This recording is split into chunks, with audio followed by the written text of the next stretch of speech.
Okay, so I've got my basically every peripheral removed, including all the cables to the case. So it's disconnected the headers and power to the USB ports on the motherboard, on the case are disconnected.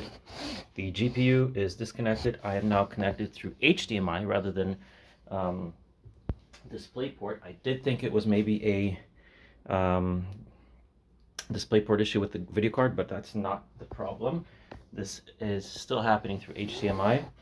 I've got no drives connected. Everything's turned off, so it went straight into the motherboard BIOS, and even it's still doing it. It's still jittery.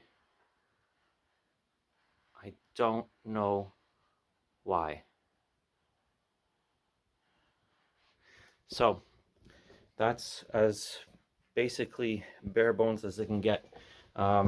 Even disconnected the Wi-Fi card. I know that the Wi-Fi card is, I believe, technically connected through a USB header, but even without it, there is no difference. So I've basically exhausted all my options at this point. It's likely the motherboard issue. I don't know if it's a CPU issue. I haven't taken it out. I've tried it without RAM, without both sticks of RAM, just one. Hasn't helped. Yeah, I don't know what's going on.